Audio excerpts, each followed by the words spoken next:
Morre Encarnita Polo, aos 86 anos, nunha residencia de Ávila, presuntamente estrangulada por outro interno. A raíña do flamenco pop pasou os seus últimos días soa. Cal era a relación coa familia? Foi evitable a súa morte? Adeus a unha diva. Hoxe, no Termómetro. 1:04 do mediodía, moitas incógnitas aínda que os imos a tratar, bueno, pois de desvelar ou de entender. Que tal, María, Manel? Moi bons días. Por esta banda, Elba Inma, como está? Que tal? Moi bo día, moi ben. Bueno, pois a todos nos sacudiu, non? Pois a nova do falecemento de Encarnita Polo, porque despois do seu falecemento, pois foi cando nos enteramos de que vivía nunha residencia. É certo que xa non se levaba coa súa filla. Como foron as circunstancias da súa morte?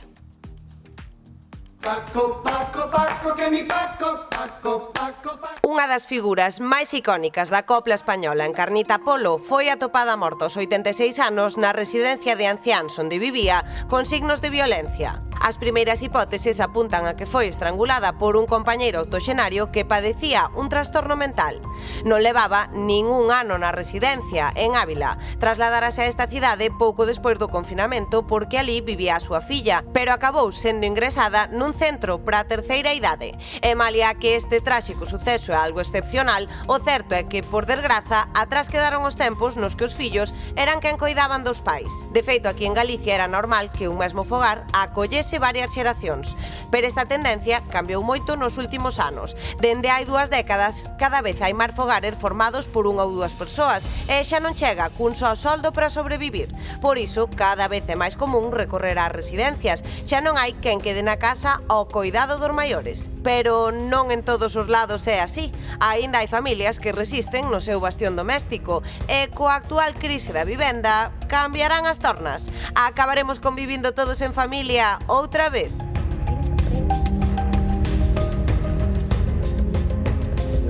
Bueno, pois hoxe estamos en Vigo coa familia de Rebeca, que vai un pouco a contracorrente, non, desta tendencia, non, Ángela? Porque Rebeca vive aí cos seus pais, con dos seus 3 fillos, ca súa irmá e co seu home. Bueno, como é esa convivencia, Ángela? Pois, en principio, parece que é boa, non, Rebeca? Como é esta convivencia de todos estes membros da familia que vivides aquí na mesma casa? Moi boa. Bueno, creo que se quedou, deronos o titular, a convivencia é boa, pero quedouse aí conxelada esa imaxe. Bueno, mentre recuperamos esa conexión, claro, creo que falemos, María, quedamos todos consternados, non, tras a morte de Encarnita. O primeiro que se está dicindo que coa filla non se levaba excesivamente ben, non? Que a filla pouco menos que a deixou aí aparcada nesa residencia. Sí, porque era unha señora que estaba, aínda fai pouco estaba moi ben, que aínda se valía para estar na súa casa, que non levaba ningún ano na residencia, e que esta xente que estaba moi ben creo que levaron como un pouco a forza. Que é unha señora que fixo unha carreira brillante, unha artistaza, que triunfou moitísimo e que acabe con un final tan triste. Con seus cartos, que si é verdad que é unha señora que non é que acabara arruinada, pero sí que tuvo moitos problemas económicos, que a tema das preferentes aí perdeu moitos cartos, e que ora acabe así, di moi pouco de que estes artistas a veces triunfan e brillan tanto por un lado, pero ten tantas sombras por outros.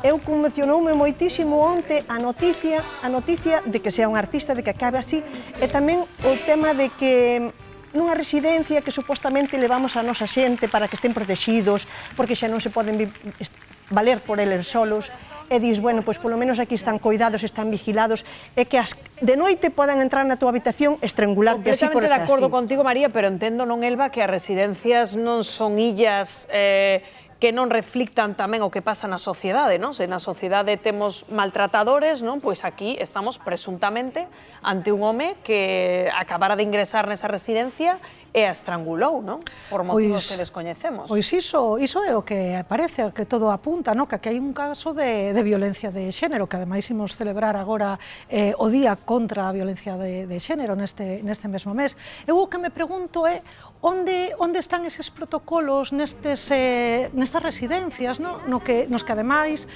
non é doado meter aí a un familiar, non? Porque despois habería que ver a situación específica que cada un ten na casa, non? posibles enfermidades, os cuidados que precisa esta persoa. Entón, tomar esa decisión, na maioría das veces non é doado, non de meter un pai ou unha nai na residencia, pero claro, ten que haber uns protocolos de seguridade, ti pagas un diñeiro ao mes e precisas para os maiores o mellor, que ni siquiera os cartos che eximen, non, de que algo así poida suceder. Volvemos contigo, Ángela, nos dicías que nesa casa a convivencia é boa, pero agora que xa temos cobertura de novo, contanos máis detalles desa convivencia interxeracional. Pois sí, contame, Rebeca, que a convivencia é boa, pero cando empezastes, tiñelo planteado así de boa? Non, era unha cousa un pouco provisional, non? Quedar na casa, mentras non poidéramos adquirir nada para nós. Nada, ao final fúmonos quedando, e aquí seguimos. E a miña dúbida é, sendo tantos, como vos organizades? Por exemplo, as zonas comuns para limpalas ou as lavadoras, non sei se as compartides. Pois as lavadoras precisamente compartimos, miña nai sempre dixo que se quería quedar ela de encargada das lavadoras, e ela é a que fai as lavadoras. E ti, por exemplo, que tes fillos, entendo que pois ter a túa irmá e ter a teus pais cerca, botaronche unha man cando eran pequenos a cuidalos, non? Sí, é unha vantaxe grande estar coa familia nese aspecto, porque sempre nos botaron moita man cos nenos cando eran pequeniños, si temos que facer algunha cousa, sempre hai alguén de quen tirar. E, claro, todo bo, todo bonito, pero hai algún rifirrafe así de vez en cando, ainda que sexa pequerrechiño? Sempre hai algún rifirrafe, tratamos de chegar a acordos cando adoptamos o noso can, Lucky, pois os meus pais non querían ter mascota, bueno, chegando a acordos, pois... Houbo que negociar, non? Houbo que negociar, sí. Claro, porque sedes tanto, isto é como unha comunidade de veciños, sí, cada decisión que se toma hai que tomala en común. Unha pequena comunidade de poucos veciños, pero ben avenidos, e aí estamos. Non sei se coñeces o caso de Encarnita Polo, esta artista que foi tan famosa e que fixo tantos cartos e que, pois, tiña unha soa e acabou nunha residencia. Este é un modelo que vos plantexades para vos ou que, en principio, pois, vos queredes coidar de vosos pais?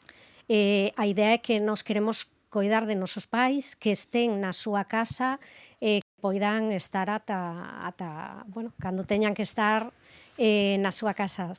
Sí, esa é a idea, de poder coidalos entre as tres irmáns que somos, poder coidalos. Pois xa vedes, este é un modelo completamente diferente ao de Encarnita Polo. Rebeca e súas irmáns, aproveitando que viven pois aquí na mesma casa, teñen pensado coidar de seus pais pois ata o seu último día.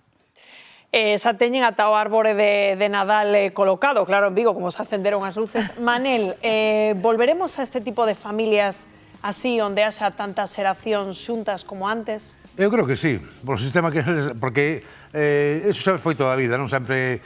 Eu creo que os cuidados, vamos a centrarnos nos cuidados dunha persona maior, eu creo que estando na súa casa, porque hoxe en día ir a unha residencia é carísimo.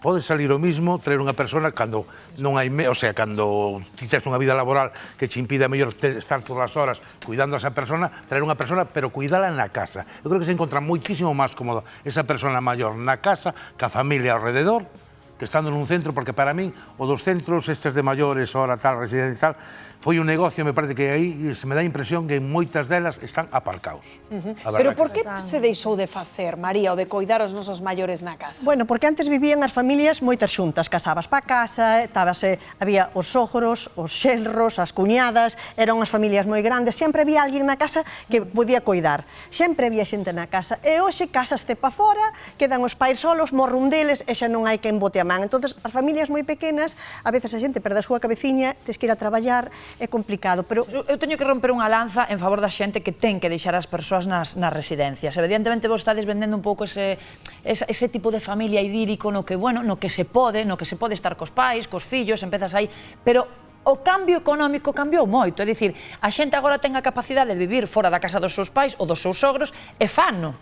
Antes non se podía e vivían en familia. Entón, era por obriga ou era por amor á familia? Era un pouco, moitas veces, por obriga. Ti tiñas que casar ou casabas e quedabas na casa dos pais, dos fillos, dos sogros, e despois iban as seguintes xeracións e quedaban na casa. A min, por exemplo, vexo este exemplo de familia e gústame por moitas cousas, non? Eu vexo que pero que non se pode implementar. Pero hai moitas veces que non é posible e non non é tan boa a relación igual familiar en moitos casos, en moitas cosas non se pode ter este tipo de convivencia, o sea, E as casas eran grandes tamén, porque agora, hoxe en día que vivimos aí... E non todo o mundo que leva os maiores ás residencias é para aparcalos, ollo, é que hai que diferenciar entre levar a unha persoa a residencia na que estea ben coidada, na que se encontre ben. Eu teño moitos casos de xente maior que foi a residencias e ao toparse con xente da mesma idade, cos mesmos gustos, cos obxectivos comuns, pasaba moi ben, estaba moito mellor que na súa casa. Que igual na casa que están todos os días sós, porque como ben Lima, agora a xente traballa e non temos tanto tempo como antes.